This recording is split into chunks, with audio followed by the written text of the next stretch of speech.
Hello, my loves. Happy Saturday to everyone. We are going to talk about something important. And I did a video on this yesterday, actually. I went live and talked about this yesterday. But today I actually want to give you guys some actual examples that relates to this concept. Now, the concept I'm specifically referencing is deity and other created or mythological spiritual beings having the ability to influence humanity's karmic paths, ongoings, experiences by way of the unconscious mind. Welcome, Carl. Welcome to the live. Thank you for joining. This is important. And if you're familiar with depth psychology concepts, this is what we're talking about. If you're familiar with archetypal influence, this is what we're talking about.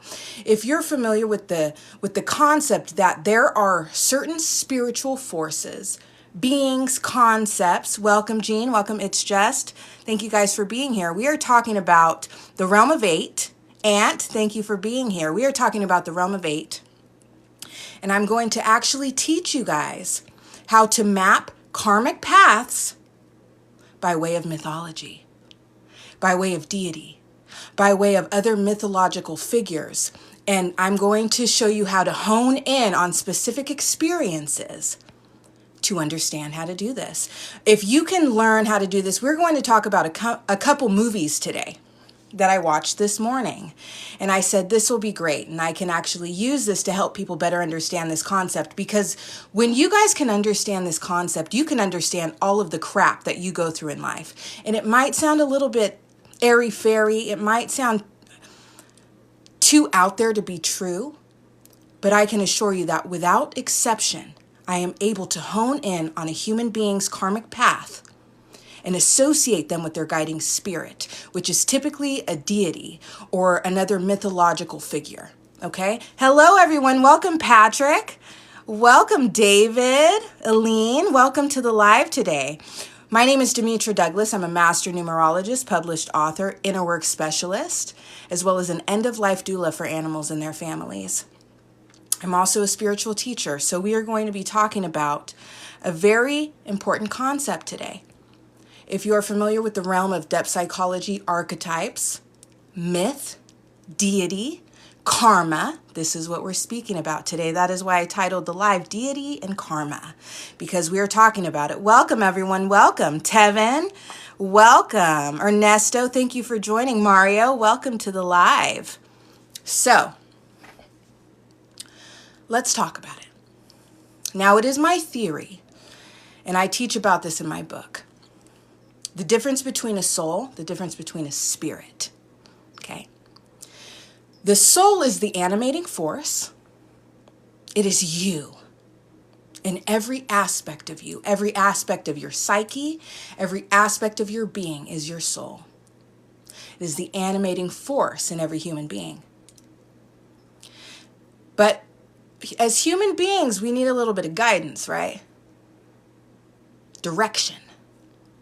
As it relates to the karma we must endure, as it relates to the lessons we must learn, and how those concepts and those experiences overlap. That is the guiding spirit. Guiding spirits are collective governing forces that lead humanity on various paths, okay? There are a multitude of ways to look at that concept. So yes, it is my theory that each human being is directly associated with a governing force. And if you learn how, and this is what we're going to be talking about today, if you can learn how to figure out who your guiding spirit is, you are ready for your initiation into the realm of 8. When you start to learn that sovereign force and being that is very much a part of your life, and you start to recognize them and connect with them, you will see them around you. And the more you pay attention to the things around you, to the turn of the wind, right? You develop a very beautiful connection with this being. Okay? And this is important too, because especially if you are spiritual and you are already familiar with deity, but you may not be familiar with your deity. Okay? That is the issue here. That's why this is so important. If you can understand the being that's actually guiding you, instead of turning to some other deity that's not even associated with you in your karmic path. Do you see where I'm going with this? Welcome, Sarah. Welcome, Ruby. We're going to talk about that. You want to talk about how to find them? Let's get into it. Thank you guys for listening. I want to make sure you guys truly understand this. And if you want to learn more, please follow me. Please follow me, because I did a video on this last night. And understanding, when we talk about the subconscious mind, we're talking about the soul. We're talking about personal. When we talk about the unconscious mind, we are talking about collective. We are talking about spirit. What we're talking about today in your governing force and your guiding spirit, these energies are able to influence you by way of your unconscious mind. Okay? This is why you may experience things in life and it's just so perfectly orchestrated and you do your best to navigate it, but things play out in a manner that just is completely something you don't want to have happen in your life. It's usually traumatic, taboo, right? Harmful to you. But these things are playing out on an unconscious level. It's not even in your control, my loves. And when we get into the 857 concept, I don't want to really talk about that today, but we're talking about humanity holding a lot of guilt and a lot of negativity because of things that were unconsciously orchestrated that we don't even have control over to begin with, okay? And it's interesting because I'm going to give you examples through movies, but movies are different than real life, aren't they? Why? With movies, we have all of these karmic ongoings in a very short period of time. Thank you for the follow. Thank you so much. Thank you, Tom. Thank you so much. In a very short period of time, I'm able to see what would occur over months, right, in a couple hours. So it's a lot easier to hone in and tag a guiding spirit through movies. But you know your life. So you can remember influential karmic experiences. These things that were strange, taboo, uncomfortable. That is honing into the karmic nature of your experiences. That is what the information we want to use when it comes to you finding your guiding spirit. Okay, I hope this is making sense, you guys. Now, with that being said, let's get into the first example. Now, this morning I was watching, I love Lifetime movies because Lifetime movies are so karmic. They're so karmic. They're so dramatic. They're so traumatic. They're so just, it's just karmic. I don't know any other word. You can look at the experiences these people are going through and they're just so karmic, right? It's just everything about them perfectly illustrates the karmic nature of ongoings, okay? And if you want to better understand what karmic experiences are, it's that. So let me give you an example instead of being too lofty here. The falling in love, the taboo nature, okay? Falling in love with your husband's brother, okay? Or having a sexual relationship with your teacher. All of these are taboo. That is the karmic nature of an experience, okay? Thank you, Holy Bread. Welcome to the live. Thank you so much for being here. That is the karmic nature. V.C. Andrews. If you're familiar with V.C. Andrews' content or movies, Flowers in the Attic, right? Think about the storyline of that movie, that series, right? And other V.C. Andrews things. V.C. Andrews is really good at making things very taboo, right? This girl being raised by a man that didn't end up being her father, and then he hates her because the woman he loved died giving birth to her, and she's abused, and then he gives her out for adoption when she's already like 16 by some random woman, and it's a young couple, and then she ends up having an affair with her adoptive father. It's just taboo, okay?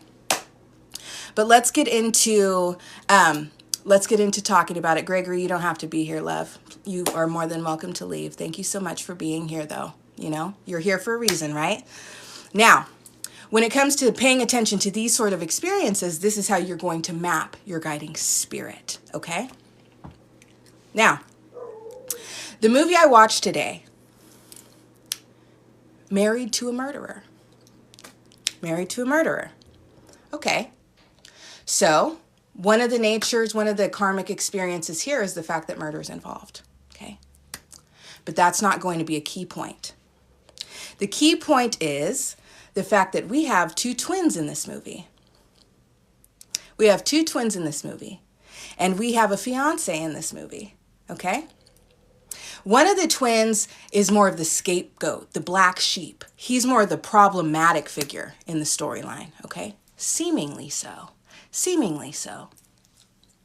And his brother, he comes back into his brother's life when he's engaged to this woman, okay? We have Ted, we have Frank, and we have Emma, the fiance. He comes back into their life, and you can tell he is just enamored by his brother's fiance, okay? And this is interesting because he has a dark energy. He has a very dark energy, okay?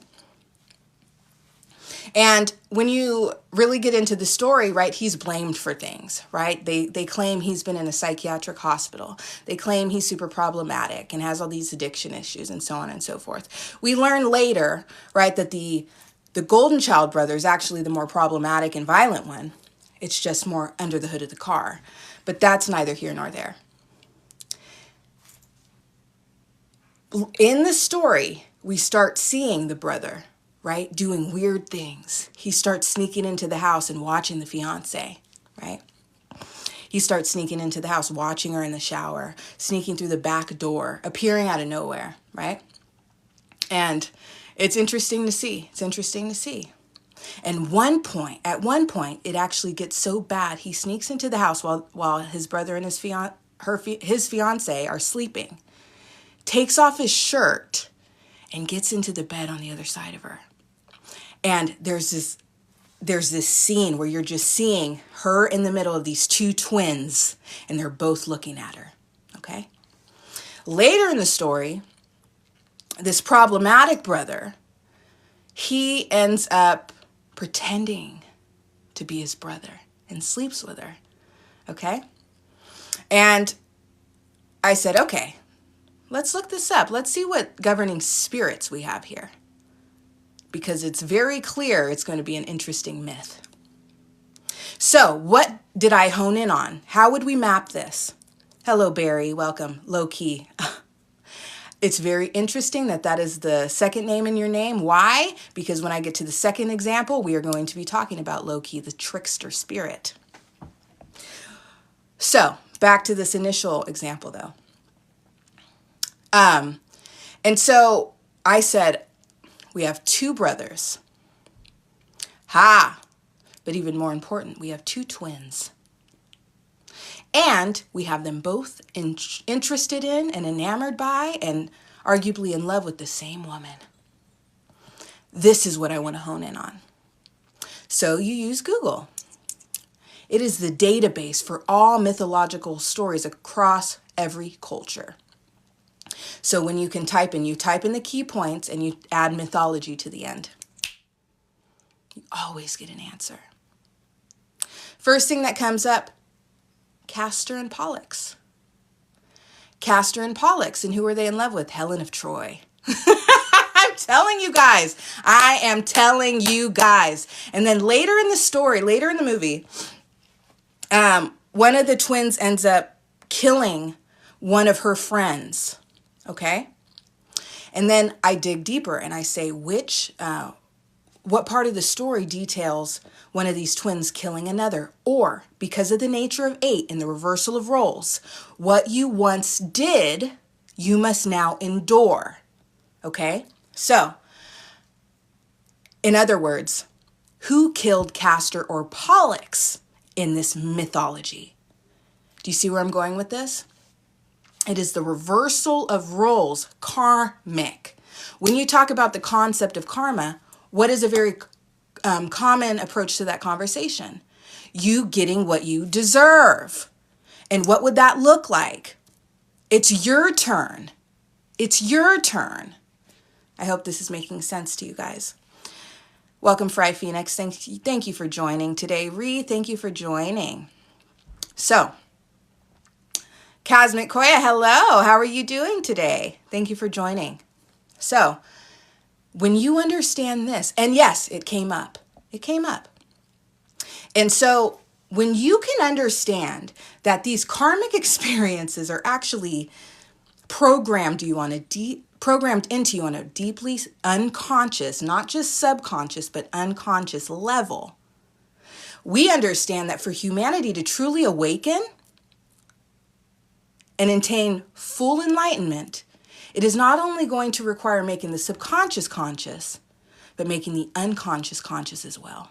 And that is going to require doing this level of work, gaining initiation into the realm of 8, understanding how these mythological deity, mythological creatures, figures, created stories, all of these beings that exist, demons, archangels, angels, every sort of spiritual concept created by humanity exists in the realm of 8 and is capable of influencing your karmic path by way of your unconscious mind. Okay, remember, subconscious, personal, soul, unconscious, collective, spirit. Okay, welcome everyone. Thank you for joining us. So, do you guys see where I'm going with this? It is literally written. It's written. One of my favorite quotes, it says something like, humanity has gone too far in thinking and has forgotten that destinies are written. Okay? And while humanity sits here and we beat ourselves up over things that we literally couldn't have changed, not in a typical sense, only by way of deep, energetic, and spiritual work and the gaining and acquiring of additional levels of consciousness. That is the only way to even attempt to prevent this level of karma. Okay? This level of 8 energy and 8 influence. We are talking about being paired with guiding spirits based on past life karma and soul lessons that God has ordained we need to learn. So because of those energies, we align with a specific story. Humans being used as vessels at the will of the gods. Have you ever heard that concept before? Haven't you? What do you think an archetype is? If you place the term archetype before all of these other beings I just listed, let's say Castor and Pollux and Helen of Troy are all archetypes. That's a more mundane way to look at this. That's a more mundane way. Okay, humanity playing out different archetypes. But on a higher esoteric, occult level, we are talking about governing forces influencing humanity by way of the unconscious mind in such a way that they're literally able to dictate our experiences. Welcome, Rodney. Thank you for joining today. Any questions about anything that I've just said? Any questions about how to map your karmic path? Okay. I'm all ears. I'm all ears.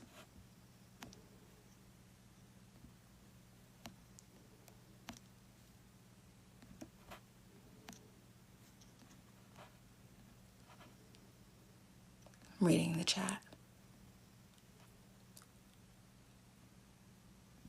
Thank you for the follow, Lionheart. Thank you so much.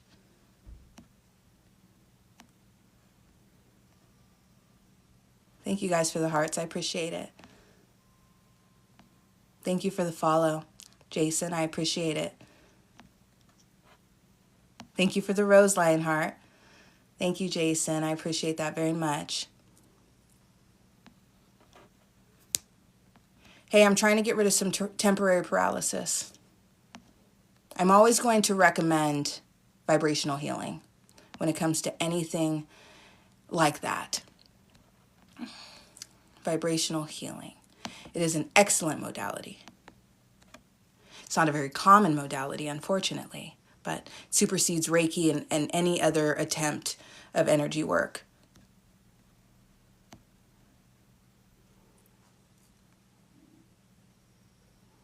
All right, why don't we just go ahead and get into the second example then? Thank you for liking the live. So, go on Facebook and search Jeffrey Wilson Heals. He has a gray beard, gray hair, and he is a master vibrational healer. He actually does a 3-day webinar experience that's free. And you will be able to experience the craft. You will be able to experience the modality for free in those 3 days. The second 2 days, the first day you're learning about what he does. The second 2 days you are able to experience what he does. And you will immediately see the difference, I'm telling you. And then if you want to proceed further and get additional services from him, he will show you how to do that. Okay? And I highly recommend it. Okay? All right, let's talk about the second example. I'm actually not done with this movie. It's so good. Jeffrey Wilson Heals. Yes, Jeffrey Wilson Heals.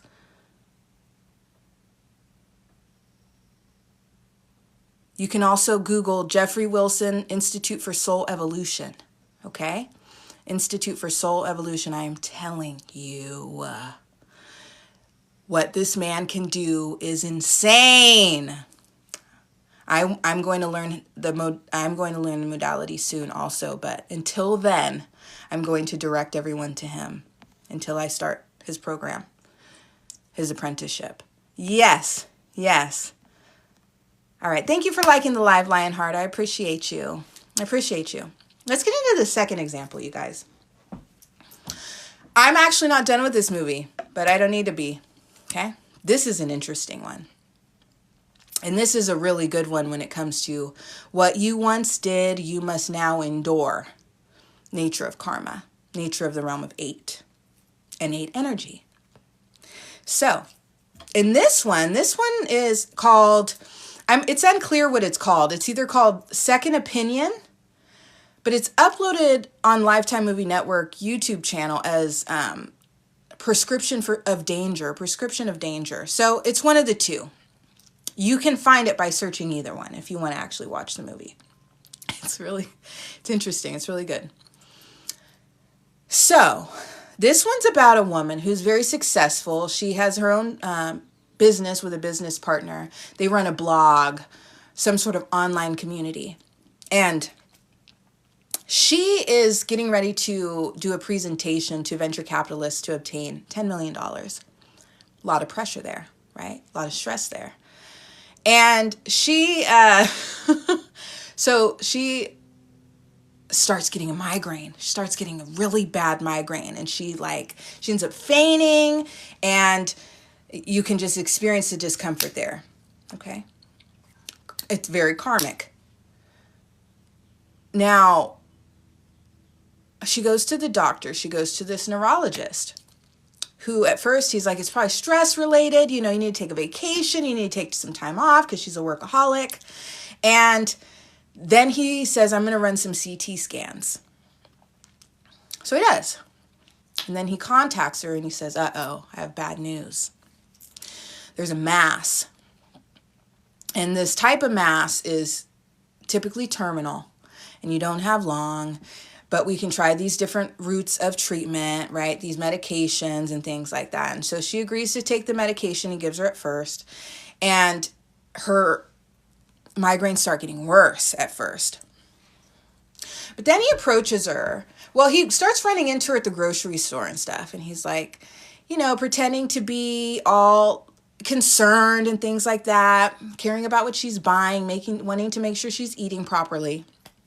And thank you guys so much for liking the live. I appreciate that. And I'm seeing all these hearts float up, so that's a good thing. And so they're developing further interactions here, right? Running into each other and things like that. He's still her doctor at this point. And he even pulled in, he said, I recommend you getting a second opinion. So another doctor came in and confirmed what he had said based on the CT scans. Okay, this doctor didn't run his own CT scans. He just looked at them. And anyway, I'm assuming, right? Because when we get into the story, so then he approaches her and he says, there's actually, this medication I've heard about. It's not approved yet. It's not really available yet, but it's proven, in clinical studies to potentially be able to help you in what you're going through. Hello, Mo. Thank you for joining today. And thank you for liking the live as well, Mo. Thank you so much. And so he approaches her with this and he's like, but look, we can't go through your insurance and we're not really supposed to be doing this. So it kind of has to be under the table kind of a thing. And he's like, but I can get it. And then he calls her and says, I'm able to get it through my friend, right? Who's another doctor. And so she's like, okay, great. And it's going to be $12,000 a month or something. She's like, it's fine. I'll pay for it. I want to live. And then as the story goes on, so he starts giving it to her and she starts feeling better. Right? And then he starts telling her your mass is shrinking and so on and so forth. And then they start developing a sexual relationship. She kisses him one day and then they start sleeping together. And then he's like, I want to take you out to dinner. So they go out to dinner. And while they're eating, they're approached by this woman. And she's like, don't trust anything he says. He's a con artist. He's a liar. So on and so forth. And in the background, we also learn that he's going through this American Medical Association lawsuit thing from this woman that approaches him and is scolding him at the restaurant. She's suing him, saying that he was giving her treatment she didn't need. Hint, hint, right? And then at the dinner, she's like, look, sorry, my dogs are going crazy outside.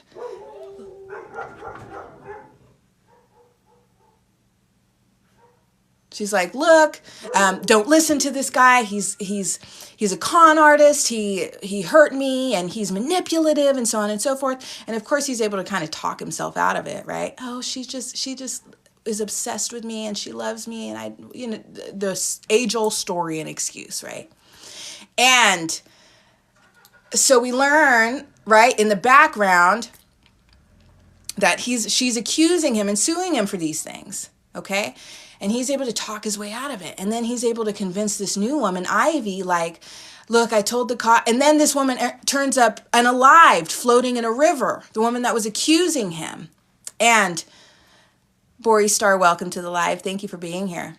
We are talking about how to map your karmic path by way of deity and how karmic experiences are influenced by way of the unconscious mind by way of mythological figures, whether it be deity, creatures, just other mythological figures, okay?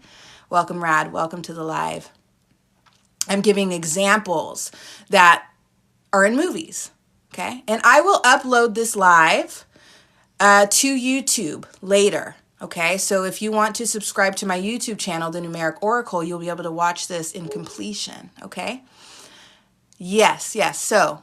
and we're talking about the movie called Second Opinion or Prescription for Danger. It's unclear which the real title, okay? But if you Google either of those, you'll be able to find it.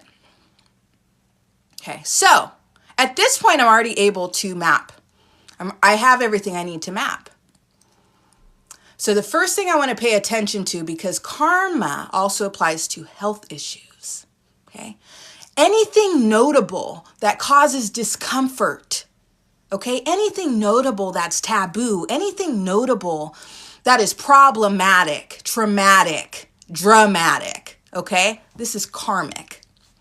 So I said, we need to hone in on the health issue, which is head pain. This woman is having head pain. That is the root of this entire story, okay? And the most notable myth associated with head pain is actually Athena, the goddess Athena. Goddess Athena. Now, when we talk about this myth, it is the reversal of roles. What you once caused, you must now endure. It is Athena's myth that she was born from the head of Zeus. And because of this, she caused him immense head pain. Do you see how this works? What you once caused, you must now experience. Okay? And then when we talk about the role of this doctor, we are talking about a trickster spirit. An example of this is Loki, like I mentioned before, a trickster spirit, because this man is running game on her for the sake of his own enjoyment. That is the nature of a trickster spirit. Okay? And because of the fact that she's not paying, she is completely denying all of the red flags. Welcome, Louise. Welcome. She is intentionally ignoring red flags. She is accepting all of his nonsense, even though it doesn't even make sense. She is ignoring all of the warnings. We always get warnings when it comes to karmic experiences, even if they are programmed on an unconscious level. We get warnings. The problem is there's usually so much emotion involved, right? And so many overlapping situations, right? She had to lie for this doctor because of the fact that she was getting what she thought were life-saving meds from him. So she lied to the cops for him because she might die if she doesn't get those medications. So because of it, she's covering for something he did that was unaliving this other woman. Okay, do you see how karmic, the overlapping, difficult, taboo, traumatic, uncomfortable situations, karmic, okay? So, but at the end of the day, we always have another way to handle them. 8 is karma as it relates to one's actions and reactions. And these lessons and these cycles tend to repeat and repeat lifetime after lifetime because we don't learn. There's always an alternative action or reaction, okay? And it's leaning into opposite action is how you actually break a karmic pattern. So her stopping and saying, okay, I might have feelings for this person, but I'm getting all of these warnings and red flags from everyone around us. So maybe I should step back and approach, whether it be the police, whether it be people I care about and confiding in everyone around me, okay? Instead of just getting deeper and deeper and deeper into this cycle of karma, okay? And so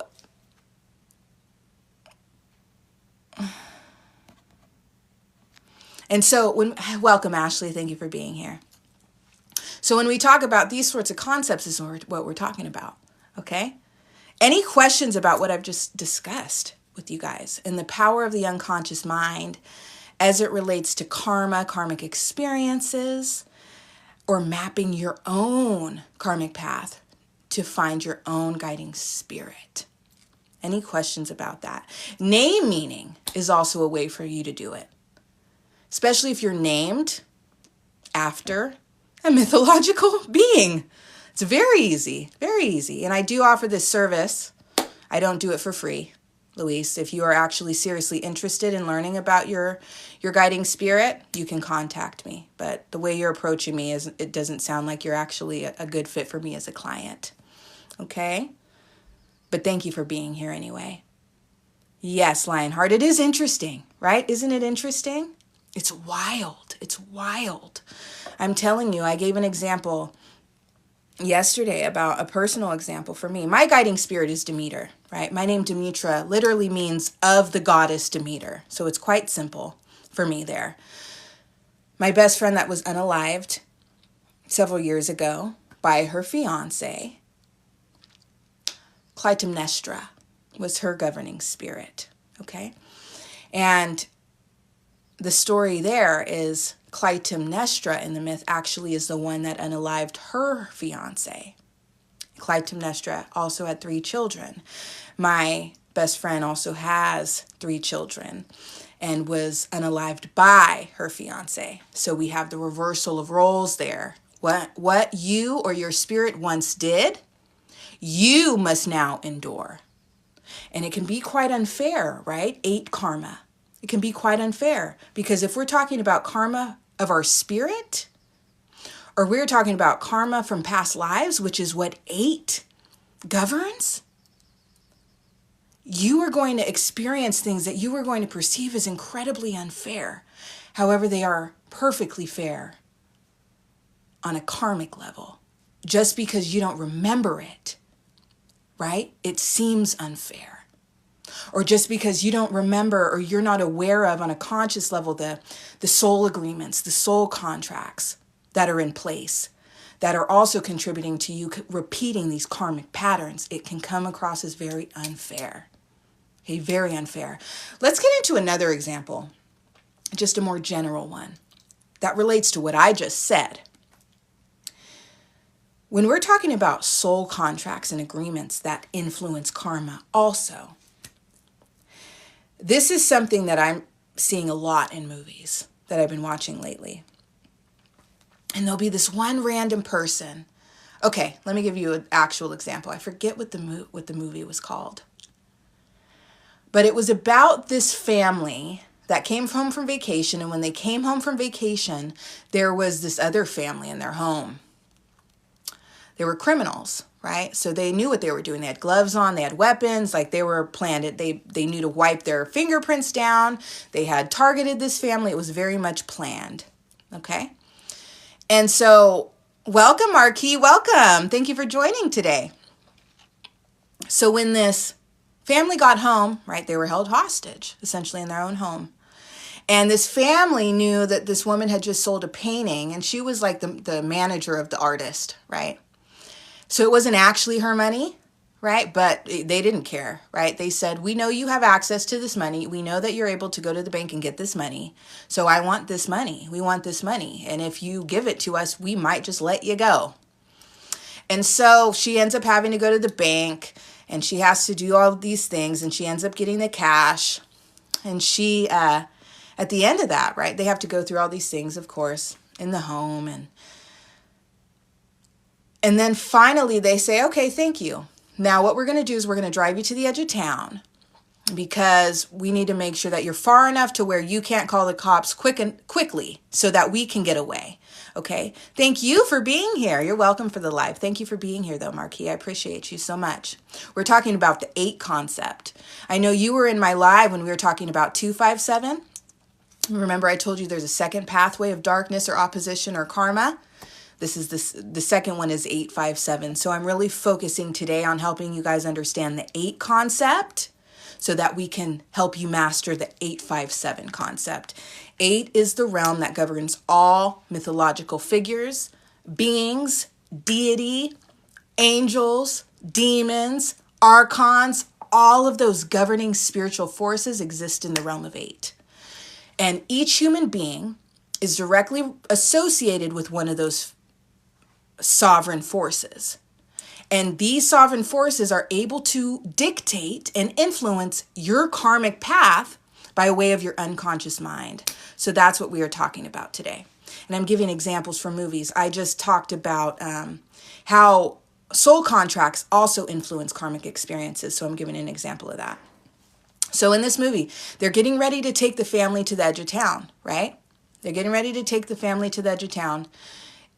Their hands are tied behind their back, right? So on and so forth. They take him to this random place. But guess what? Before they leave, a neighbor, Peter, his name was Peter, says something fishy is going on here.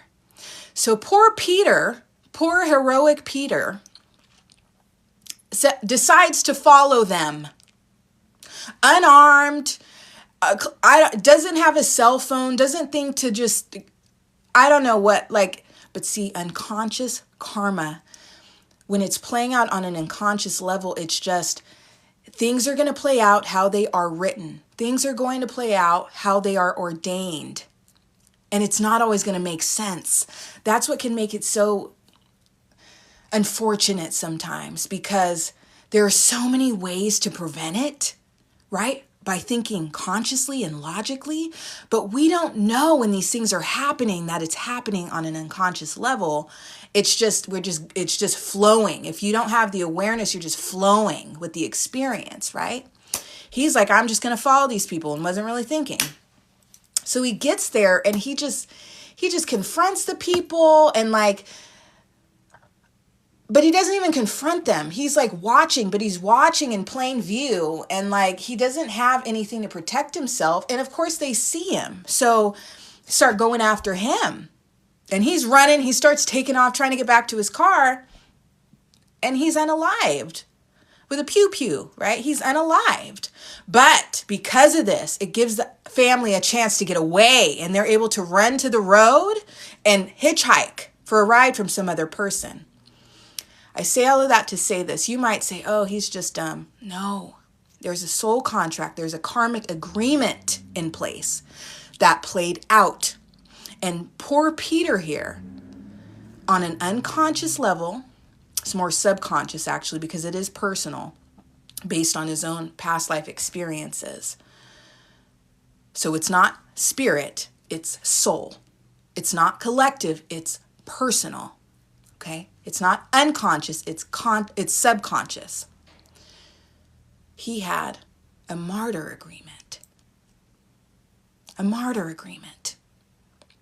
So imagine if you keep it reincarnating into these new lifetimes with an agreement like that in place in your subconscious, and you keep having to play out horrible karmic experiences like this, and you don't even know it.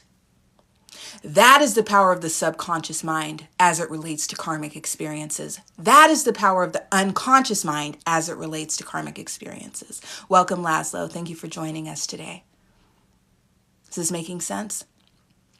Are you starting to be able to perceive or visualize or understand in some regard what I'm talking about here?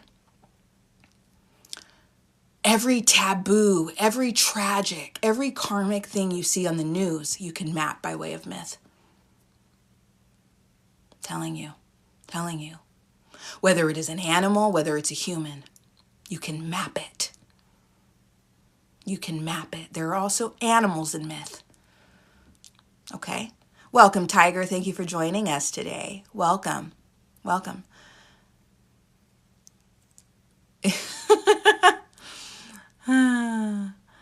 Welcome for oh my gosh, I can't with these people. These people are so weird. Welcome to the live. Thank you for being here. We are talking about karma. 8 karma, not 5 karma. 8 karma. So karma as it relates to past lives, your guiding spirit, and your actions and reactions. Okay? This is very important to know. Very important to know. Because these are the things that repeat over and over and over again, lifetime to lifetime, until you learn the lesson. But how do we easily learn the lesson if we don't remember that it's repeating? How do we do that? By gaining greater consciousness, right?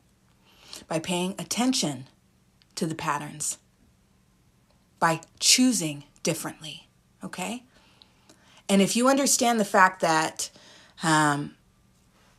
a being being able to influence your behavior, your decisions, your ongoings by way of your unconscious mind, what that means is that your emotions are not always a valid source of direction.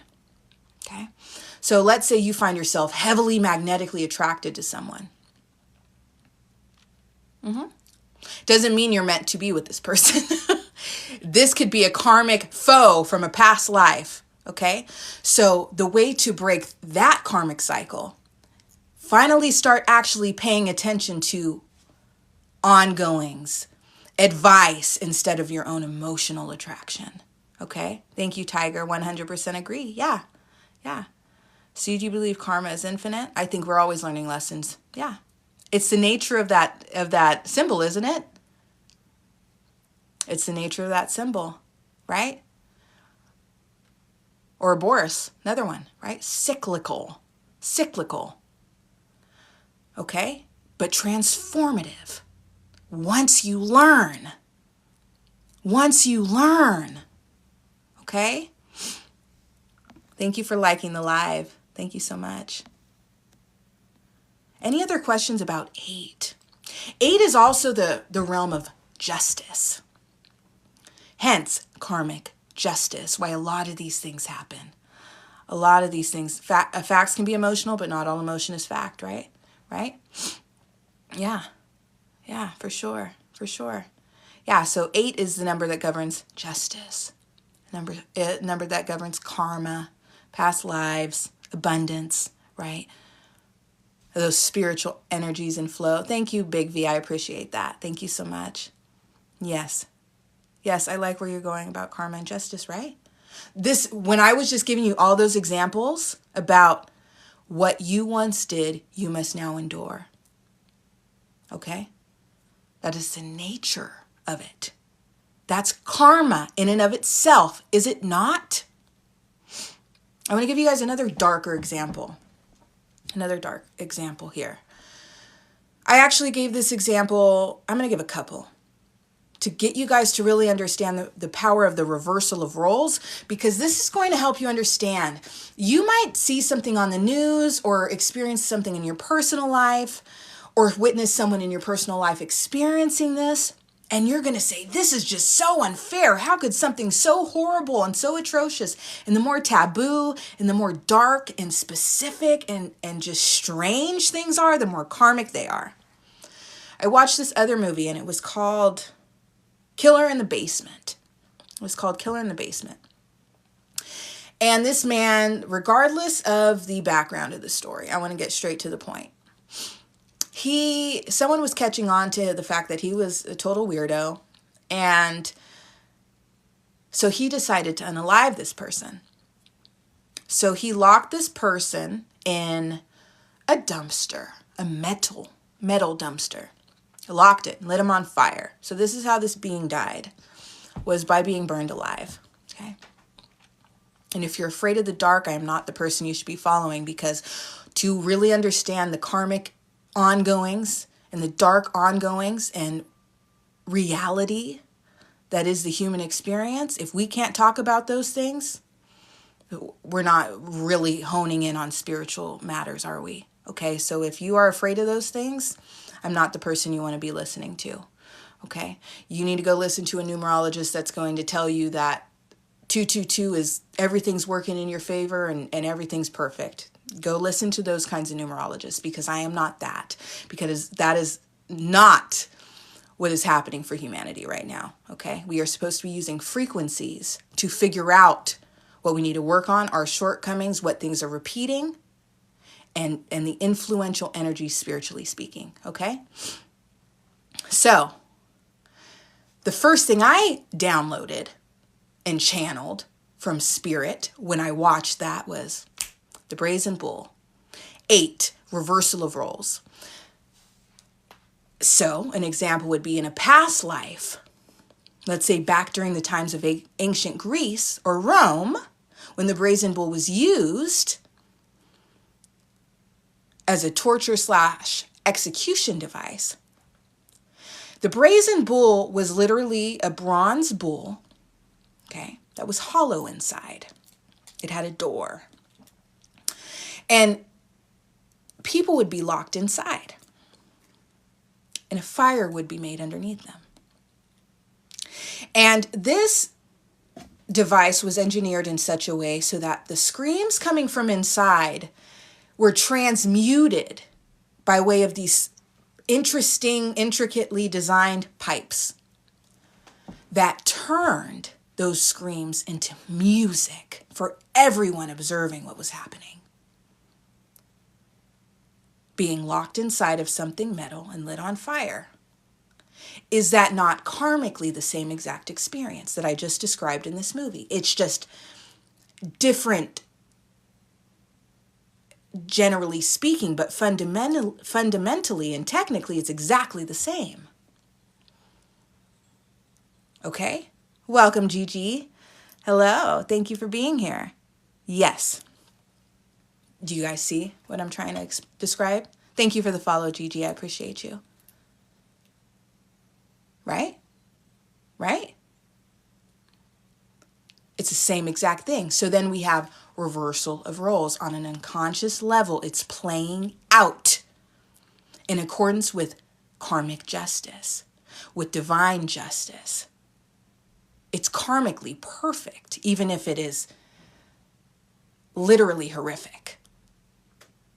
Is this making sense? Is this making sense? Yes. Yeah. Thank you, Tiger. I'm a fashion designer. I'm making custom dresses and sequins jerseys if interested. Thank you. I will definitely have a look. I will definitely have a look. Yes. Yes. Are you guys understanding? Another example would be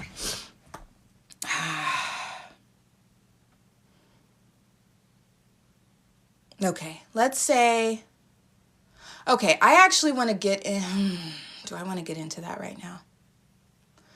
No, because I think it's going to make this conversation a little too complicated. We'll talk about that another time as far as karma of the bloodline and how things can kind of carry down. But it's a similar concept. It's a similar concept. Okay, bloodline is another layer that we need to pay attention to. And we're talking about 8 energy. Okay. So anytime you see something happening that you would describe, right? Sins of our fathers, absolutely, absolutely. And that can seem super unfair also, right? That can seem super unfair also. What do you mean I'm responsible for that being's karma? But it works like that also. It works like that also. Yes.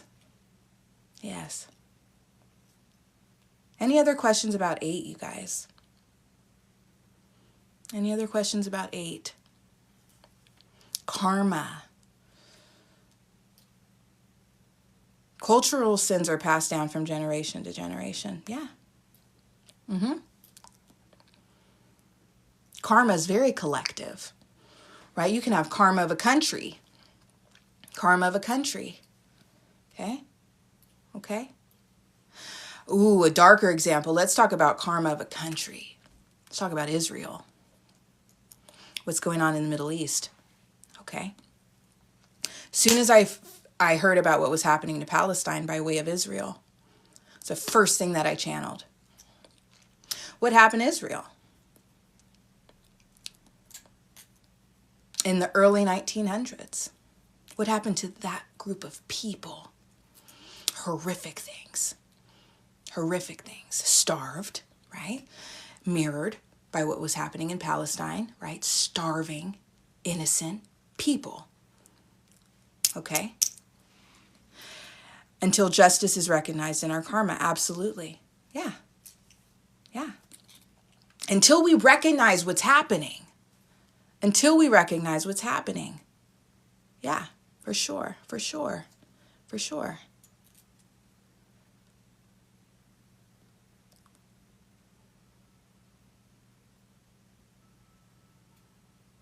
And when you talk about those sorts of collective karmic battles, right, it's important to understand on another layer of this, on a more collective level, when you talk about groups of beings or countries that have a predominant spiritual belief system or religion, you have to pay attention to the myth of those deity, okay?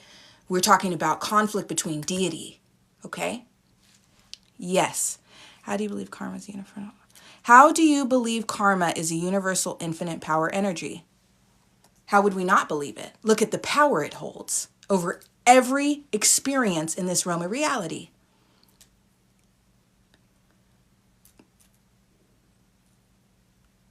Karma may be very harsh and very unpleasant and evil, but karma is always fair. Karma is governed by balance. When we're taught, karma exists in the realm of balance, in objectivity. An eye for an eye, my love. An eye for an eye. So do you believe karma is here to maintain righteousness? Yes. Because source itself is 0-point frequency. Source itself is so objective that it doesn't govern humanity in the same respect as karma. Source itself is not a judge. So the responsibilities of judge are delegated to karma. Does that make sense? Source doesn't judge whether something's good or bad. Source listens to your heart. Okay? If you want it, you can have it. But that doesn't mean it's not without karmic consequences. Okay? Can you please define what you mean by source? The being that sees all, knows all, feels all, governs all. and is connected to all. The creator of all that is. The creator of all that is. Imagine that concept. It's kind of a scary one. It's kind of a scary one. When we talk about deity and we talk about lesser gods, they're all derivatives of source. They're all aspects of a part of a being that is everything. Okay? Indeed. Yes. Yes. And not just higher power, Tiger, the highest power. But even that I can't even say, because think of it. Do you think there's truly one sovereign? Do you think there's one sovereign? And if so, where would that sovereign have come from? Let's start getting into the discomfort of this conversation.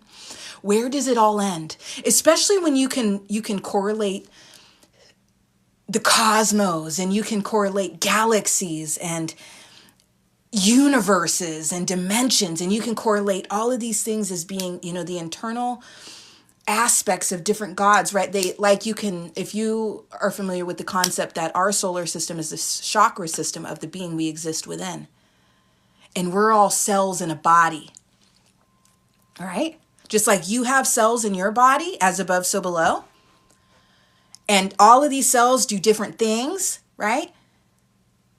Imagine that just going on and on and on and on forever. So with that being said, the being that we were existing in, let's say, do you think they're the highest of the high, or you think it goes on beyond them? Do you think they're within a being, within a being, within a being? What are your thoughts? I'm telling you, where does it stop? How many universes exist? And is each of those universes simply a cell within a being? And if that's the fact, it just grows and gets bigger and bigger and bigger, and we are all minuscule on the grand scale of things. Yeah, there's only one source, but where did that source come from? Infinity, right? If that's a concept, then the source of all that is, the creator of all that is, just appeared out of nowhere and was not created. But if we understand the concept of as above, so below, right? Primordial darkness, right, is another concept there. Yeah. That question needs to be answered.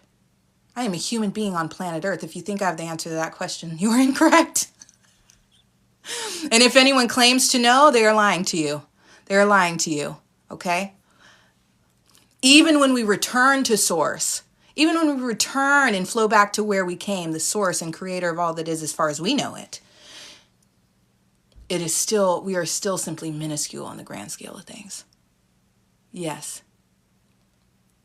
Yeah. Yeah, we are limitless, right? We are powerful and all of these things. But where does it start? Where does it start? Very interesting. Very interesting. So no, don't play small, my love, ever in life. Never play small. Yes. Any other questions, you guys? Before I get out of here.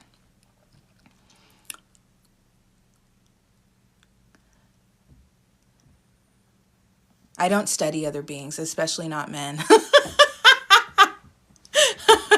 I don't study the views of another. It's disrespectful toward my own, quite frankly. But it's interesting because as you ascend higher and attain your own level of enlightenment and mental mastery, it is natural and inevitable that different perspectives overlap, because it's just as you ascend, concepts just click in that other beings have also clicked into, right? So I teach about shadow, I teach about ego, inner child, I teach about karma, I teach about mythology. I've never studied Jung a day in my life, but Jung also teaches about these concepts. So how is that? How is that? Initiates into the same realms, okay? Similar eye, because of where God guided each of us. mentally speaking, through experience. Okay? I've never actually studied the Hermetic principles. Never. Never. Everything that I teach, I've channeled. I've just gained. My consciousness just expanded upon itself over time. Okay? I have different thoughts, epiphanies, clarifying thoughts and epiphanies, experiences in life that I can pair with these epiphanies or these realizations or these concepts that just come into my mind. It's the same way that my number system was created. I've never studied anyone else's opinion of numerology ever in life. My entire system was channeled. Okay? Thank you so much, Calvin. I appreciate that. Yeah. Knowledge is in a continuum that higher consciousness taps into. Yeah. Yeah. I think it's more impressive when you are tapped in and you just receive it. Right? I don't think I find it interesting when people will write a book about concepts they learned from someone else. I just don't find it very impressive, you know? If I would have just studied other people's numerology opinions, and quite frankly, I disagree with most of their opinions. And that's what is so unfortunate about the realm of numerology, because it's not aligned. We don't agree with each other. The only people that agree with each other are the people that learn from that person. It's very interesting. It's very interesting. So I feel the need to come on here and be more expressive and go live more and teach more, because there's no one that can come to me and disprove me. I've gone too deep in this. I've tested it for too long, right? So, but we need to get more in tune, because it's confusing. Right? If everyone teaches a different way, it's confusing, versus like astrology or tarot. Those are more concise systems. Okay? So my goal is that everyone can get on board, okay? And learn properly. And people then can use numerology for the true powerful craft that it is. Instead of just tell me about my birthday. That's it? That's all you want to learn? That tells us very little information. It tells us important information, but that's not telling us where your frequency is right now, right? That's not able to help us map where you are as far as the work that you're doing. Let's say you're doing a lot of healing work. You're really working on yourself. Okay, where's your frequency right now? Where's your frequency right now? If you're still in 16 frequency, we have to do more shadow work. We need to pay more attention to your triggers. Okay? Your light's still off. Your inner child needs work. And we need to map your inner child wounds. This is important work, you guys. This is important work. If we talk about if you buy groceries and your total is $8.55, okay. You're attracting relationships in your life that are incredibly karmic and they're related to a past life. So until you break that pattern, maybe you need to stop choosing people based on physical attraction and that magnetic pull. No, because guess what? It's always going to keep ending up the same way it's ending, and it's not good. Ego connections and karmic relationships are not beneficial to us. You want a 22 connection, okay? That's that true soul level exchange and understanding and recognition, okay? Everything is vibrational. Everything is frequency. And I've talked about this. Frequency and vibration are two different concepts. Vibration is about emotional buoyancy. Okay? And frequency is about eye orientation and awareness. So you can be high frequency and high vibrational. You can be high frequency and low vibrational. You can be low frequency and high vibrational. You can be low frequency and low vibrational. An example of high frequency and high vibrational is someone that has high level of spiritual awareness and is also emotionally vibrant. An example of, sorry, you guys have to prove I'm still here with a puzzle piece. An example of high frequency and low vibrational would be you have a high level spiritual awareness and enlightenment consciousness, but you're sad all the time, or you're angry all the time, okay? An example of low frequency and high vibrational is you don't have spiritual awareness, or you're not high consciousness. You're status quo, but you're happy all the time, right? You're happy all the time. Low frequency and low vibrational would be you don't have awareness, and you're also just not happy happy all the time. You're pretty miserable. You're pretty angry. You're burdened by trauma, and you're unable to break through that. Does that make sense?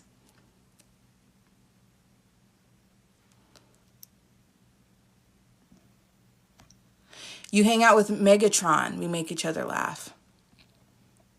Does Megatron actually correlate with your governing spirit? Is it, or is it just, is he just kind of parasitic? That happens also. That happens also. Okay, I want to give you guys another example here.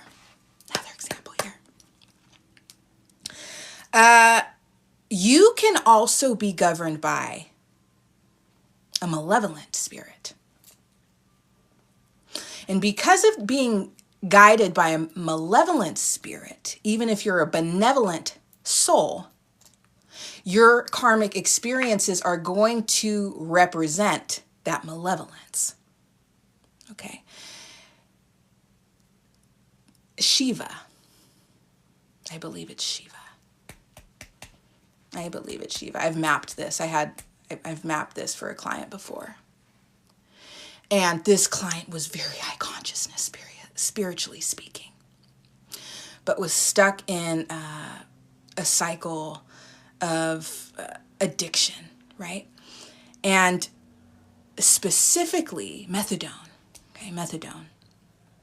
And when you get into the story, the mythology of Shiva, it talks about consuming a poisonous drink, okay?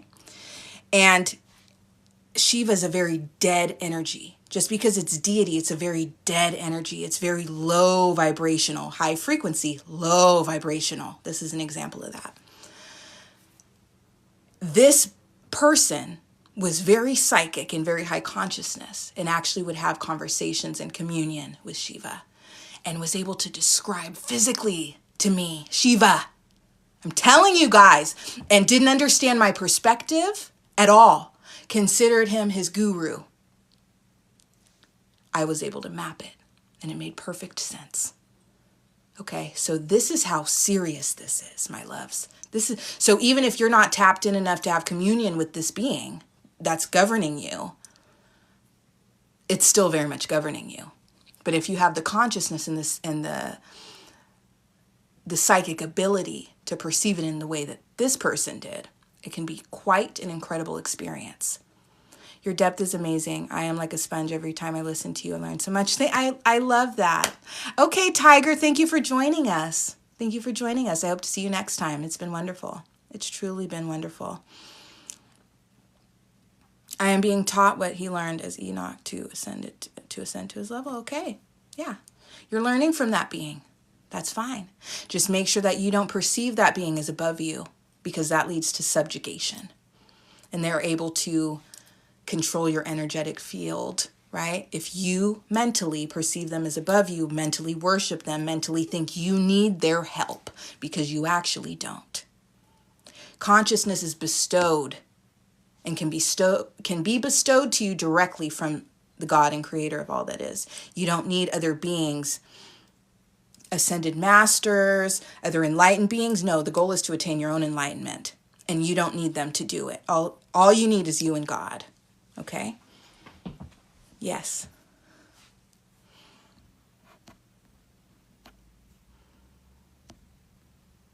Thank you so much, Marie. I appreciate that. I appreciate that so much.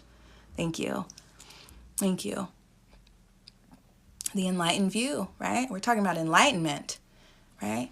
And nothing makes me more mad than a woman thinking she needs a man to attain enlightenment. Oh, hell no. Porcelain doll, thank you for being here. Absolutely not, right? Absolutely not. Yeah. Pretzel Schmetzel, welcome. And if you notice, religion tends to be patriarchal. No, thank you. No, thank you, my love. What he taught me is it was once done so it can happen again. But what are you learning about yourself? How is your consciousness actually being elevated? Right? Enlightenment starts in here, my love. In here.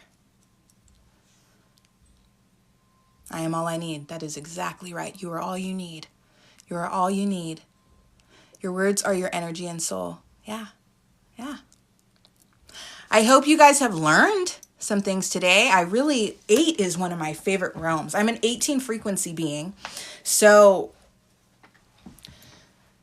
my most comfortable is when I look at the world this way. In this way. When I start descending too much and I start paying attention to things the way the status quo does, right? Paying attention to the negative things that are happening in the world in a way that's too mundane, I start feeling really just out of sorts and misaligned. But when I'm up here and I'm really paying attention to the deity involved and different forms of enlightenment, right? Yes. But enlightenment is something we all attain when we do the work, when we learn enough. It's just additional bodies of consciousness that you need to regain and tap into. It is your natural state. So if you're not in your natural state that is enlightenment, something has happened to kick it out of you. It's time to get it back. It's time to get it back. I'm here to help everyone attain enlightenment once again. Period. And you don't need to study religion. You don't need to study some man's opinion. You don't need to study some woman's opinion. Okay? My number system, Demitra's number system, it's a numerology system, but it's very much geared toward ascension. Okay? Very much geared toward ascension. Yeah, absolutely. Yes, Marie, yes! And joy, right? Joy, spiritual consciousness. That's what all of this is about. But I'm teaching you these different things, right? The more we can make the subconscious conscious, the unconscious conscious. I'm done with deity thinking they can just use humanity as toys, and that's very much what's happening. The more unconscious and asleep a human being is, it just puppeted, right? Puppeted. You know what I mean? Puppeted. Done with it. Makes me very sad. Very sad. Tim Cannon, welcome to the live. Welcome to the live. I am in total balance. Absolutely. Absolutely. Yes, they are sheep. And that's unfortunate because it used to be 70% or 80%. And I think we're up to like 90% of the population is in the sheep state. That's really scary. So that's why as enlightened beings, as chosen beings, awakened beings, wherever you guys are on your path of ascension, you need to be you. Don't water yourself down. Don't be afraid to speak your truth. And I don't care what someone has to say negative about it. If you can remember that 80% of them are asleep, you will stop taking it so personally. I know I have. Okay, I know I have. I'm Johnny. Welcome. Welcome, Johnny. Keep rising. Happy freedom to you. Yeah, absolutely. Absolutely. You keep rising also. Right? I'm quite enlightened, my love. Quite enlightened. Yes.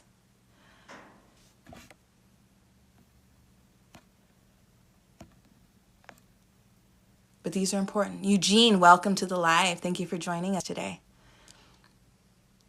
Sam, welcome. Thank you for joining. So the sheep need loving, radical shepherd. Yeah. Sheep need guidance. It's just their level of consciousness. Freedom takes work. Freedom takes work. Combating spiritual subjugation takes work. Even other highly conscious beings, I will hear them reference needing another being to to be a source of power or to be a source of sovereignty. That in and of itself is it's mental subjugation. It's still doubting your own power and sovereignty. Okay? I mean, they keep people confused and it'll control them. Yes. Yes, it's the nature of this matrix. This matrix is not geared toward freedom. Governing forces contribute to subjugation and control, right? That's what I mean by subjugation. It's something is above you. Something is controlling you. And it's not always done in a malevolent manner. The minute you turn to religion, the minute you turn to having an altar for some deity, you're being spiritually subjugated. You should have an altar to yourself. I'm telling you, your higher self should be the only thing that you are connecting with on that level. Okay, the guiding spirit. I'm teaching you about this guiding spirit concept because that's a step in the process. Once you learn who they are, once you can connect and understand and dive deeply into the myth that governs your karmic path, you can understand the energies. You can also understand your karmic lessons that you need to master. Thank you for the follow, my love. Thank you so much. Hello, I am. Welcome. Learn about it, but then wrap it up. Keep it in your mind, right? But wrap it up. And then ascend even higher to your own throne beyond any sort of spiritual subjugation or governance, okay? Angel 117, welcome. Thank you for being here. Thank you for being here today. Any other questions about ascension, my loves? Think of a cut. They tell to put a Band-Aid on it when we should wash it. Water is cleansing. Yeah. I have an example of Band-Aids. I think of the psychiatric industry. Oh, it's horrible. It's horrible. Horrible. I'm happy to be here. I'm happy you're here too. Welcome. Thank you for being here with me. Yeah. All psychiatric issues are symptoms of a spiritual issue, of a soul sickness. Okay? And this is all related to trauma. All related to trauma. Why am I skip?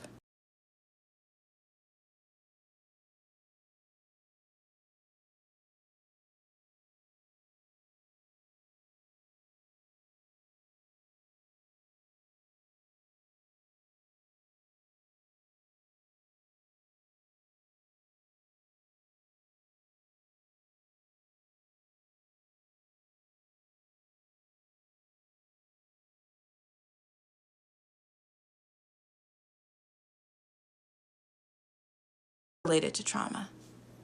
Why am I skip? What do you mean, why am I skip? Yes. Thank you for the follow, Angel. I appreciate you. Appreciate you. Okay. You brought up another point. Even angels, my loves. Even archangels. The minute a spiritual being, such as yourself, says, I'm using the power of Archangel Michael to do this healing work. I'm using the power of this. I call on Michael. I call on Raphael. I call on all of these things to do this, this, and this. That is spiritual subjugation. Do you understand what I'm trying to say? You are seeing a being as more sovereign spiritually than you. And it's not true. You are so sovereign, it's earth-shattering, my loves. But you forgot. You forgot. Humanity forgot. Because it's the nature of the human experience. It's karmic. It's condensed. It is a restriction of thought or circumstance from our own true state. So you forgot. So now you look outside of yourself for the power that you possess internally. Am I making sense? That's why spiritual subjugation is not good. That's why religion is not good. That's why it hinders your own enlightenment, because you think you need to pray to an enlightened figure because you've forgotten that your natural state is enlightened as well. Am I making sense? Am I making sense? Thank you for the follow music 101. I appreciate you. Thank you so much for being here, my love. Am I making sense? Jesus, Buddha, teachers, not saviors. Okay? But teachings got twisted because humanity's nature is just subjugation. Humanity's nature is looking outside of itself for power, spiritual power. No, I'm showing you the way. I'm not here to be prayed to. I'm not here to save you. I'm not here for you to believe in blindly. My experience. Okay? Ascend, become your own ascended master, become your own enlightened being by understanding all of these concepts. Okay? Is this making sense, my loves? Is it making sense? I hope so. I hope so. Yeah, Jesus used Reiki to heal, right? Manifestation, meditation. Jesus went many times. Like the Bible says, Jesus would always withdraw to go sit alone with God. Meditation. Heart-centered. Okay? Heart-centered. Love. When we talk about Christ consciousness, we're talking about heart-centered frequency. Being love in this world. Being compassionate. Jesus understood 257 frequency. Jesus understood 857 frequency. That's why Jesus didn't judge, because Jesus understood. And that is another danger once you've ascended and once you attain the enlightenment of 1819 frequency. You understand all of the lower realms. You understand how trauma influences humanity. You understand the reality of spiritual possession by darkness, by way of the shadow or external forces. You understand these things. So because of that, it can make it hard to implement boundaries. Because if you understand someone's pain, especially if you're a healer, you might keep them around a little too long, right? And then you can end up being hurt. Jesus also very much had an enacted martyr soul contract. Do you see how these things contribute to karma? How many letters are in the name Jesus? J-E-S-U-S. 5, the number of karma, as it relates to internal or external discomfort, restriction of thought or circumstance. It's also the number of the ego. Jesus' death was caused by belief system conflict and ego of the people that unalived him. It wasn't because he did anything wrong. There was a martyr agreement in place, and he was heart-centered, and he triggered the egos of the people around him. Plain and simple. It's not about being able to necessarily avoid karmic experiences. It's about how we navigate them. Okay? Yes. Yes.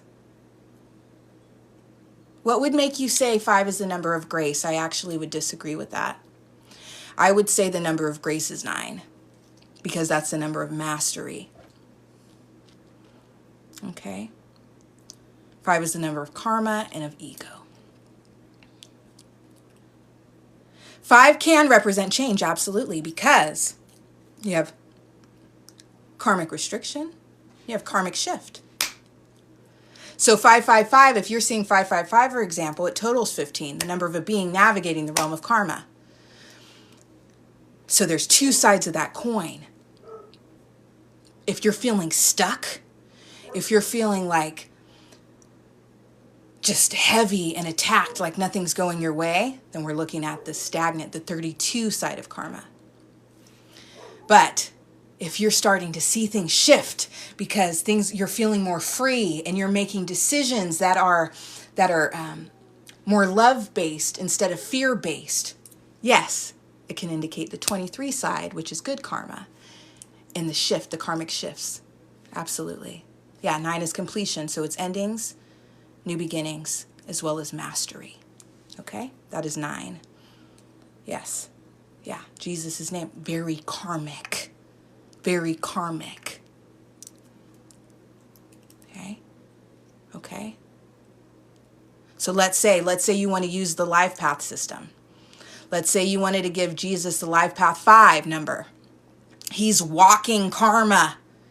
He's triggering egos by way of his mastery. He is a 19 frequent. Let's say Jesus is or was a 19 frequency being, based on the frequency of that being in that level of mastery, in that heart-centered nature. Okay? But 5 life path 5. They're very different frequencies. Okay? 5 would mean his mastery is triggering to others. Do you see where I'm going with this? Triggering the egos, causing discomfort in others, and attracting karma for himself. Okay? Yes. Which what he did or he would not have gotten taken out. But that was his karmic path, my loves. His karmic path. Okay? Okay?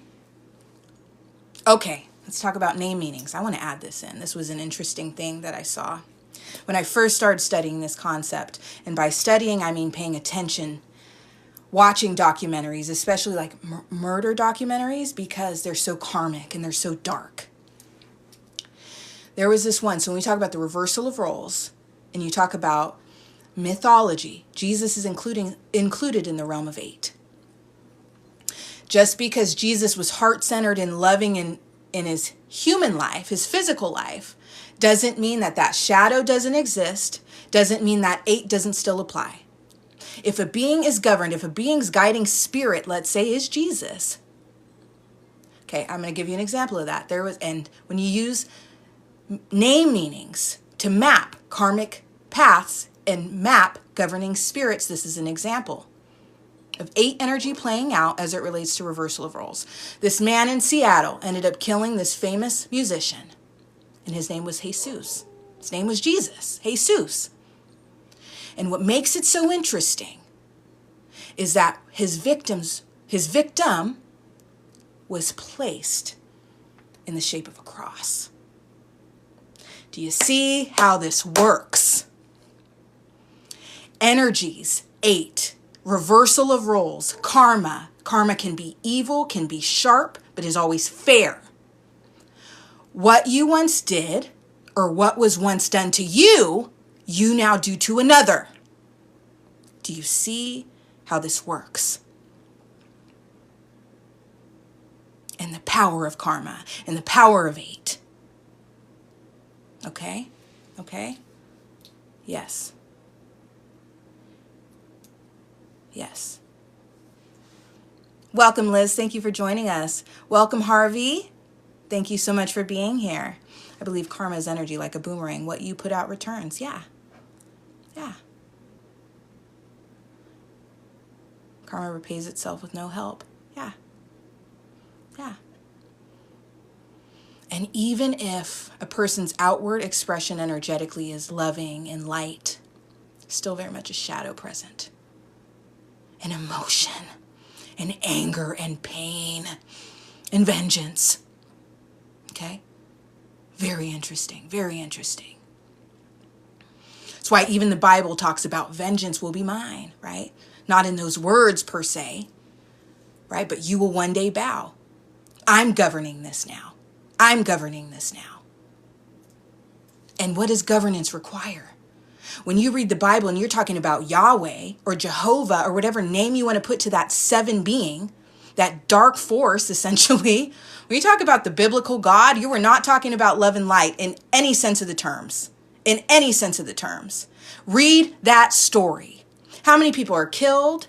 How much sickness is released upon the earth? How many dark forces are released upon the earth?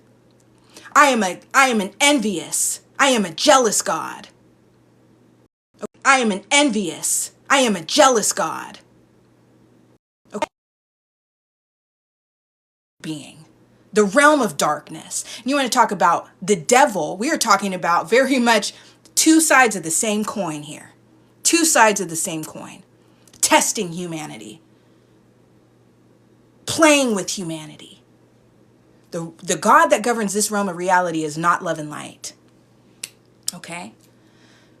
Derivative. You want to talk about Jesus being the Son of God, that's a derivative. Might be an aspect of that God, but that God in and of itself is very dark. Okay? Do you know Jesus, that one word angelic beings would have come and taken out everything, but he didn't? And why? Why would you say that? Why? I'm not Christian, so I take that story with a grain of salt as it is, right? I listen to the metaphysical concepts. I see it as a depiction of different aspects of ascension, right? And spiritual truths. But I don't take it as truth in and of itself at all. So, yes, I think humanity took an enlightened figure, recognized the beauty of that enlightened figure, and twisted it. Twisted it. Good day, G-Code. Welcome. Thank you for being here today. Yeah.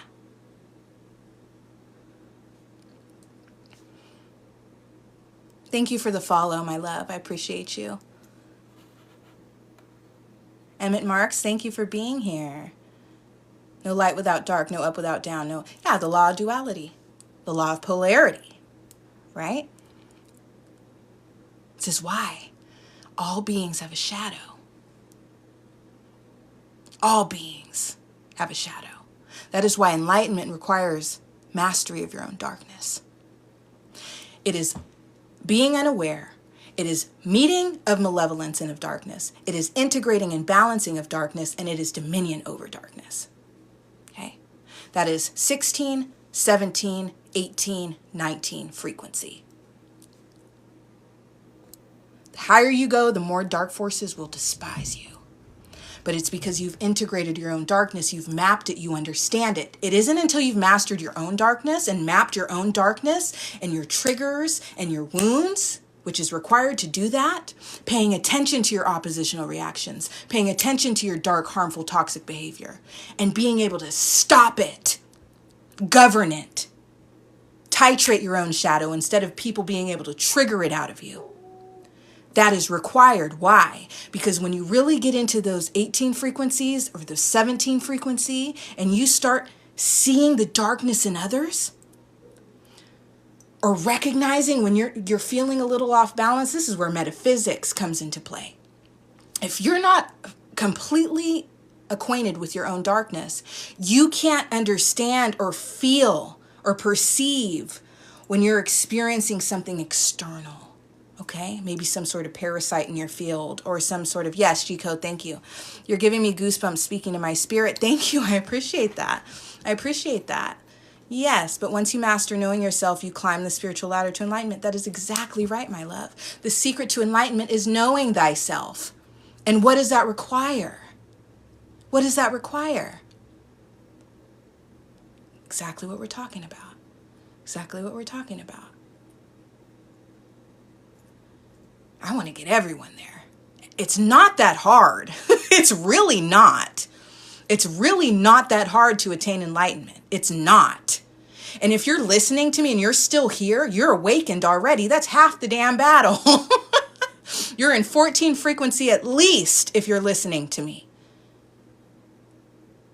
And to get someone from 14 to 19 is not that difficult. It's not, especially to get someone from 14 to 18 is not that difficult. It's not. It's not.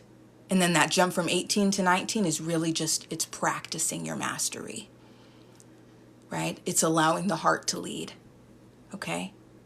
Absolutely, absolutely. Going deep in alone, going deep, deep, deep, right? Absolutely. Corona Crusher, thank you for being here. Yes, yeah. Beyond 33. 33 is one of my favorite numbers, right? One of my favorite numbers. I was born at 1233. Yeah, so it's very much a part of my frequency. Dark night of the soul, right? Dark night of the soul. And dark night of the soul is beautiful because you're in the realm of 7. And transformation happens in the realm of 7, the realm of darkness, the realm of wounding and addiction and pain and foes and enemies, this realm. That's where we change. So when you find yourself in darkness, that is an invitation to do the work that you need to do to ascend even higher. Yes. Thank you for the heart, Corona. Thank you for the gift. I appreciate that, my love, so much. So much. 13, anytime someone says that 13, I know you said 1333, but there's 2 parts of that frequency in that sequence. The first is 13. 13 is actually the number of the status quo, but it's a number also of a being that's well-versed in the art of manifestation, right? And building. So make sure you tap into that. If that number resonates with you, especially with 33 paired with it, you're supposed to be building something spiritual as it relates to how you connect with your higher power and the spiritual awareness you possess. Or you have a gift to connect with other people in a more mundane sense. So maybe like business partners or building something tangible. Because 3 is the physical realm, right? 3D, it's physical. It's manifesting in the physical realm. So use that gift. Yeah. You were born on the 13th. That you're especially meant to do that. Tap into that. Tap into that.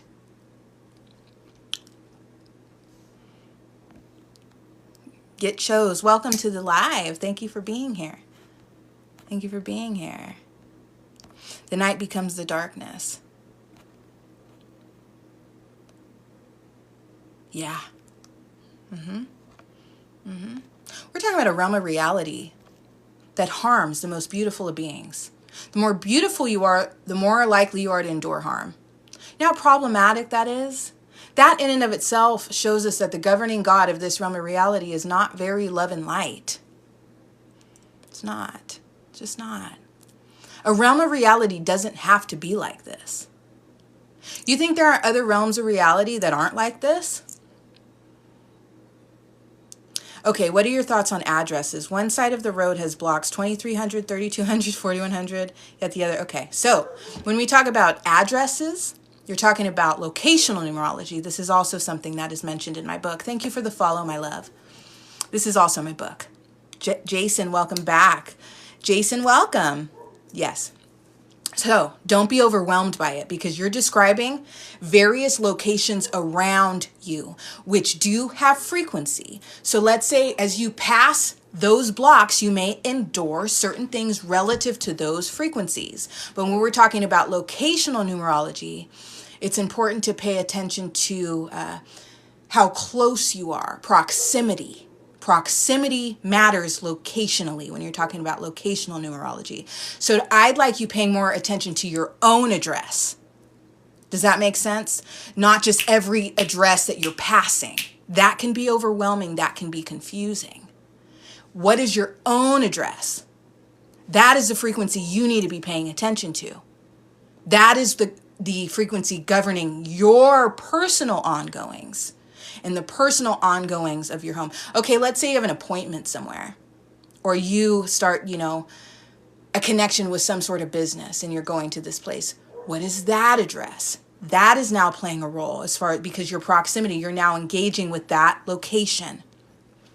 The location that something happens at, like if I see an address, I also pay attention to addresses when I'm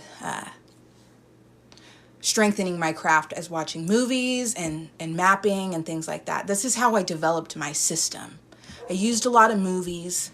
I used a lot of my own experiences, paid attention to addresses, paid attention to numbers that are said, so on and so forth. That's an example of that. So paying attention to so another example would be like, that's related to locational numerology. A lot of people might have a tendency to pay attention to all the license plates. They might see a license plate going by that has a number on it. And then they take a picture of it and they're like, oh, look, it's a sign. Yes and no. Yes, because of the fact that your attention is in and of itself a divination tool.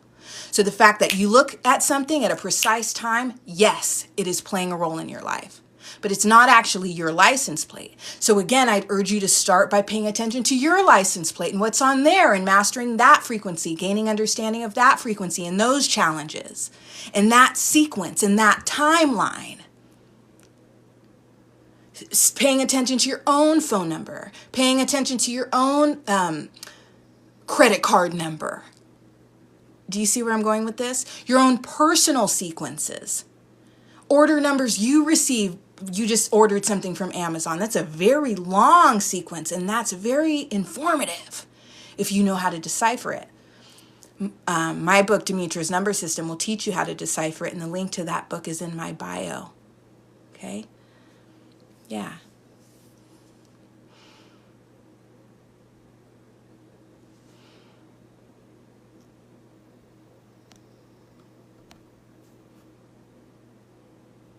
And that's an interesting point, Corona. You said some numbers are also used to bring down our vibration. Yeah, that can happen. But it's also a symbiotic relationship. It's almost like what comes first, the chicken or the egg, right? If your energy is resonating with a frequency or you're attracting a certain frequency, meaning a certain sequence or certain numbers, pay attention to your internal state in a very honest way. Very honest way. If you're attracting a lot of sevens, there's an imbalance that you might not necessarily be paying close enough attention to. It's a two-way street, simply put. Use it, okay? Because receiving a 7 sequence, if you've already mastered your own darkness or you're aware of it, it can't really do anything negative to you. You might experience something, but you're already so balanced and mastered that it's water off a duck's back, right? Water off a duck's back.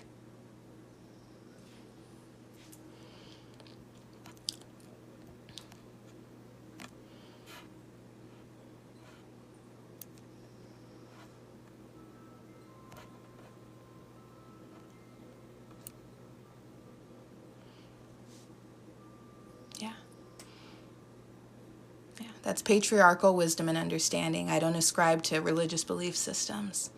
I honor all deity. Jesus is one of those deities. Okay, Yahweh is one of those deities, but there are many others that are equally important to understand.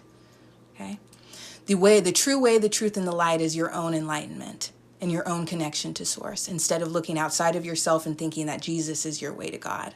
That's completely incorrect and completely fabricated. Okay. That is an opinion of people that didn't understand true spirituality or their own spiritual sovereignty and power. Okay, that is not what I'm saying. But because that's your perspective, go ahead, believe what you want to believe about me. Okay, I've made so many videos on the negative aspect of dark forces and how I want humanity to stay away from them and not dabble in the dark forces and in the dark arts. So your opinions are, again, incorrect.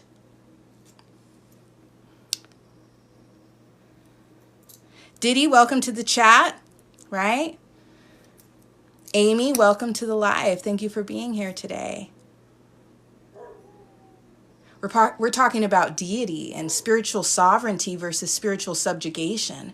We're talking about attaining your own state of enlightenment instead of looking outside of yourself and thinking you need another ascended master or another enlightened being to be your way to God, because it's incorrect, right? Yeah. Yeah. Jesus taught he was equal to God. Exactly. Amy, hello. Hello. And yeah, so people didn't listen. Jesus himself said, don't worship me. What are you doing? What are you doing? Now, what are you doing? Now we have a whole religion that is completely just problematic. Problematic. Okay, people think, oh, I believe in Jesus, so that's it. I talk to people, I'm telling you.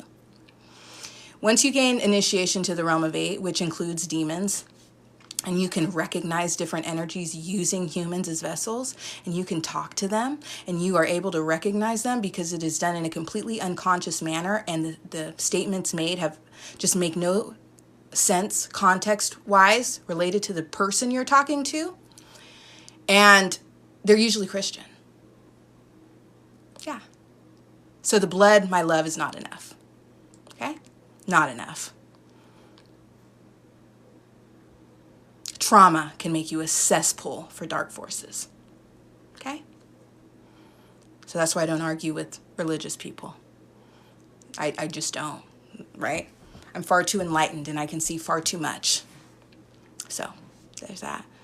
Yeah, I used to be Christian as well. Grew up Christian very much. And the more I got to know my own spirituality and the more I spoke to God and said, God, I want to know you. I want to understand you. I want to understand the truth of things. I was introduced to many things and guided right out of religion. Okay? If someone is stuck in religion, I know they are 13 frequency or below. They might be leaning more toward 14 frequency. They might be awakening soon, or they might be newly awakened. That's why I'm not going to use my energy. I'm not going to expel my energy arguing with people that are lower consciousness and lower frequency. It just would be a waste of my time and disrespectful of my own I and my own spiritual awareness, right? Yeah, arguing with people who haven't attained high consciousness yet is pointless. And it shows a lack of understanding, right? So there's a balance you want to find between, okay, trying to clarify, trying to teach, trying to plant a seed, but arguing is not something I'm going to do. That's 25 frequency when belief system conflict causes discomfort, causes stress and anxiety, and a need to keep responding, a need to keep arguing. I've mastered my ego. My I is far too advanced to do that. Far too advanced to do that. What is your purpose other than to bring the blind into the light? To enjoy my life. To enjoy my life. And be grateful. Be grateful. And to enjoy this experience. We come into the human body, into the human world to experience in a way that we can't experience in our spiritual state. Right? Right? Yes, we know we're going to come face challenges. Yes, we know we have to pick up where we left off karmically. But sometimes it's like, okay, I've had enough rest. Let's go do it. I can do it, right? And we hope for the best. We hope for the best. Yeah. And when it comes to enlightened beings, it's a little bit different. It's interesting because it's like we come in and we're like, let me give it a try. Let me see how I can influence humanity. Let's see if I can point these things out because the way you pointed it out, they're not understanding yet. Right? They're not understanding.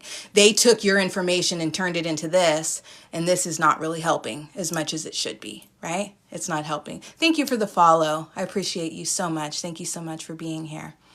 Yeah. Can you explain the frequencies of souls as they evolve? Well, my love, frequencies change moment by moment based on the work you're doing, based on where you are consciousness-wise. That's what frequency is. Frequency is about your level of consciousness and your eye orientation, how you perceive the world, what you're able to perceive in the world. My frequency, compared to the frequency of a 13 frequency being or just any other frequency being, is very different. It's about what you pay attention to, and what you pay attention to and how you perceive things is based entirely on the frequency that you're carrying. And the way to ascend and the way to elevate your frequency is by looking inside, looking internally and doing the work that you need to do to master your own mind and your own energy. How are you doing, Joey? Thank you. From Mississippi. I have family in Mississippi. For sure. For sure. For sure. I remember going to the grocery store in Mississippi. I'm from California. I'm from Central California. And I went to the store with my family and I got a whole bunch of groceries, right? And when she told me $24, I said, did you miss some things? Because the same amount of groceries in California would have been like $100. I'm not kidding. It's atrocious. It's atrocious. Callie in the house. Yes, yes, yes. Okay, how do you know what number you are and what others are? So, the easiest way to do that is to master the frequencies mentally, to learn them, okay? But you can also use dice. Dice are a very effective way, and I would recommend next time I go live, I'll share my dice with you. I might roll. Would you guys be interested in that? A live reading where I can roll for you and give you that information? I don't know you personally. So typically I can watch someone, I can observe someone, and I know what frequency they're in. Based on what they talk about, based on what they're going through, based on what they're paying attention to, and how they perceive the world. Okay? Very easy. But I don't have that opportunity with you guys right now. I don't. I'm not in your personal life. But I can use dice to attain that information. Specifically, my favorites are the 20-sided die that I have, because that covers all the individual numeric frequencies, which are the frequencies I'm talking about, 11 through 19. All of those are on there. And if I roll something on that 20-sided die that is not 11 through 19, I'm just going to add that number to your sequence, because it's not information to be discarded. It's information that is important also. So I would use that, and I would end up with a sequence, and I would be able to decode it for you and explain where things are frequency-wise for you. Okay?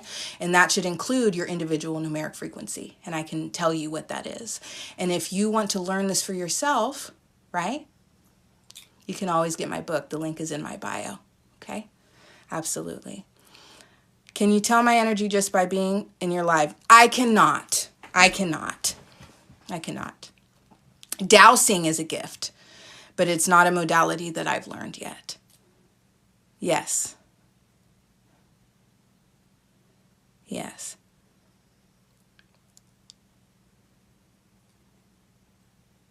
Wisdom and understanding. Why are you spamming? It's your choice to be here. Thank you so much. Thank you so much. Is it Mary or Marie? Is it Mary or Marie? Yeah. You see, this is a 13 frequency being experiencing 25 frequency. I hope that makes sense so you guys can understand. 25 frequency is what killed Jesus. Okay? 25 frequency is what you experience with when someone has an opposing view that makes you just completely uncomfortable. And you feel, and then you experience a tightness in the chest and an anxiety. And so you need to argue your point. That's 25 frequency. Or you need to argue, or you feel or you don't argue and it just makes you really uncomfortable. The thing is he hasn't mastered himself. He hasn't mastered himself. He hasn't done ego work. He's not enlightened, so he doesn't understand, the reality that true spiritual consciousness exists in people who are not stuck and subjugated by religion. But that's okay. It's a journey. It's a journey. Welcome, Carl. Thank you so much for being here. Some say they can feel my energy, that I'm the light that shines over darkness. Why are chains? Why do you have chains?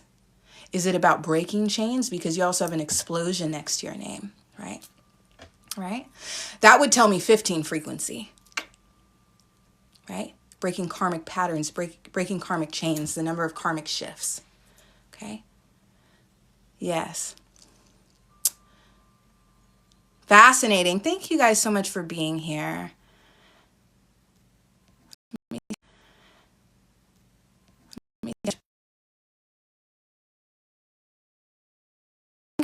I'm going to have to go. Why don't we roll next time? Why don't we roll next time? And I hope that you guys are here and you're able to experience it and we can do some decoding. Yeah, I don't see why not. I would love to do that for you guys. I would love to do that for you guys. Yeah. Yeah. And we could keep it simple. I could focus on doing the individual numeric frequencies so you know where you are as far as the path of ascension. And based on that number, I can give you some things to focus on and to work on. Okay? Okay? Derek, manifesting karmic relationships. Okay? Or a karmic connection to a group. So more often than not, when it's associated with 5, more often than not, it's going to be a restrictive or an uncomfortable experience. That's something that's actually hindering you. Okay? So be mindful. If people bring drama, if people make you feel uncomfortable, say no to it. Okay? Say no to it. One thing I don't